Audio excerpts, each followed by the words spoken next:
सेनाध्यक्ष ने भारत सरकार को बोला है कि कमीशन अफसर यानी सेना अधिकारियों में भारत मां की रक्षा करने के लिए जो समर्पण चाहिए वो जवानों से कहीं ज्यादा है।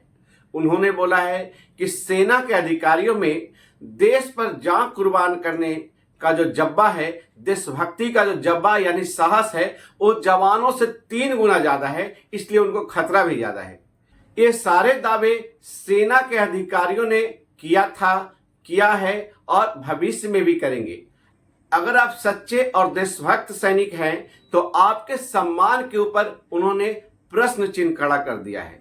मैं एक अर्ज करना चाहूंगा, सैनिकों के सम्मान का ताज खतरे में है। सैनिकों के सम्मान का ताज खतरे में है। काले अंग्रेजों ने देशभक्ति की दावेदारी की है। वीर जवानों का जुआ कटनी तय है। वीर जवानों का जुआ कटनी तय है क्योंकि नाइंसाफी से अदावत की है। जैन वेटरन्स, आप देख रहे हैं अपना खुद का यूट्यूब चैनल A3Z एक सर्विसमैन फ्रेंड्स हो। आगे बढ़ने से पहले रिक्वेस्ट करना चाहता हूं, अगर आप मेरे इस चैनल पर नए हैं तो जरूर सब्सक्राइब करें और दूसरे वेटरन्स तक जरूर पहुंचाएं। एमएसपी की लड़ाई में साथ कौन है? मैं फिर बोलता हूं, एमएसपी की लड़ाई सिपाही से लेके सूबेदार मेजर तक की है। वही आपके साथ हैं, इकट्ठे हैं और ऑनरेरी साहिबान आपके साथ नहीं है। तो अब सवाल ये उठता है कि जब सिपाही से लेकर सूबेदार मेजर तक एमएसपी के लिए लड़ रहे हैं तो जवानों को बराबर एमएसपी देने के विरोध में कौन कौन खड़ा है? तो सबसे पहले खड़े हैं आपके खुद सेनाध्यक्ष। आप बोलेंगे क्या मजाक कर रहे हैं? ये मजाक नहीं, कड़वा सत्य है दोस्तों। एक सवाल फिर मैं आपसे पूछता हूं, पूरी दुनिया में एक भी ऐसा ऑर्गेनाइजेशन नहीं है, एक भी ऐसा देश नहीं है जहां शोषित और श्रमिक वर्ग का नेता उसका शोषण करने वाला अधिकारी है। सिर्फ और सिर्फ भारत वर्ष में सेना ही एक ऐसा जगह है, ऐसा ऑर्गेनाइजेशन है जहां शोषित और श्रमिक वर्ग का नेता एक शोषण करने वाला अधिकारी है। क्या आपके तरफ से, जवानों की तरफ से पे कमीशन में कोई बैठता है? कोई नहीं बैठता है। अगर आपने प्रपोजल भी दिया तो आपके प्रपोजल को naval headquarters, army headquarters, air force headquarter में आपके टॉप बॉस रिजेक्ट कर देंगे और वो वही देंगे भारत सरकार को जो सिस्टम को सूट करता है।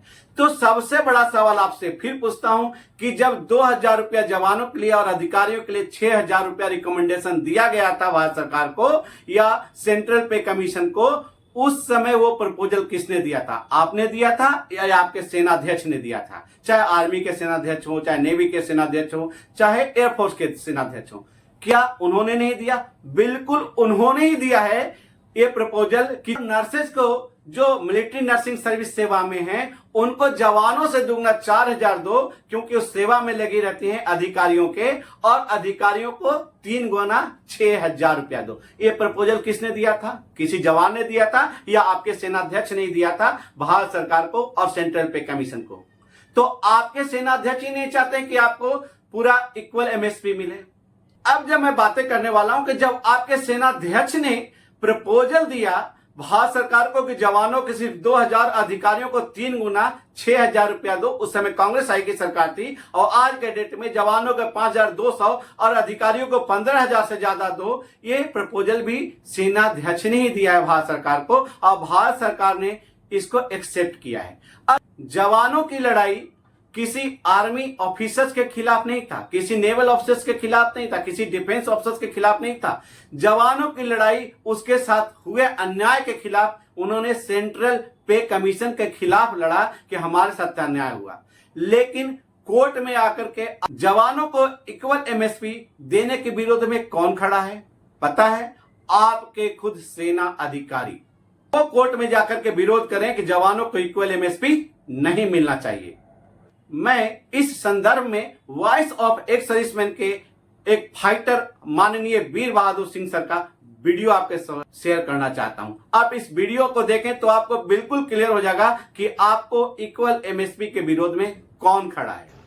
दूसरा, इन सरकारी वकील के साथ सेना का एक मेजर आता है और सेना के अधिकारी वहां आके इक्वल एमएसपी की मांग का विरोध करते हैं। सेना ने अपने रिकमेंडेशन दे दी पे कमीशन को, पे कमीशन ने अपनी संस्तुति गवर्नमेंट को दे दी, गवर्नमेंट ने उसको स्वीकार किया, किसी को अस्वीकार किया, ये गवर्नमेंट का राइट है। हमने एमएसपी में हमारी जो ग्रीवेंसीज है उसको लेके हम लोग सुप्रीम हाई कोर्ट में गए। अब बताइए सेना के सर्विंग मिलिट्री अफसर्स का वहां क्या काम है? आपने तो जो रिकमेंडेशन देना था दे दी, जो पे कमीशन ने रिकमेंड देनी थी दे दिया, और जो मिनिस्ट्री को करना था कर दिया। तो हमारी लीड तो ministry of defence, ministry of finance के खिलाफ है। भाई वहां पे कमीशन का रिप्रेजेंटेटिव क्यों नहीं आता? आप क्यों आ रहे हो? आपकी रिकमेंडेशन तो जो देना था दे दिया, अब आप विरोध करने के क्यों आ रहे हो? मैं चीफ को भी चिट्ठी लिखूंगा। ये बड़ा माहौल ठीक नहीं लग रहा है, अच्छा संदेश नहीं जा रहा है। ये यहाँ पे सेना के अधिकारी क्यों आते हैं, चाहे वो जेजी ब्रांच के ही क्यों ना हो, एमएसपी इक्वल एमएसपी का विरोध करते हैं। उस मेजर साहब को डिफेंस हेडक्वार्टर्स ने आखिर ऑर्डर दिया होगा कि जाओ और जवानों को इक्वल एमएसपी जो मिलने वाला है कोर्ट में, उसका जाकर के विरोध करो। ये डिफेंस हेडक्वार्टर्स के आपके सेनाध्यक्ष ने ही बोला होगा, ऐसे तो मेजर साहब आने वाले नहीं है। यानी सीधे सीधे बोल सकता हूं कि आपको इक्वल एमएसपी के विरोध में आपके खुद के सेनाध्यक्ष खड़े हैं। दोस्तों, एससीओ, एनसीओ, जेसीओ, ओआरस सारे लोगों एकत्र होकर के इस एमएसपी की लड़ाई को लड़ना होगा और कदम बढ़ाकर चलना होगा। जय हिंद।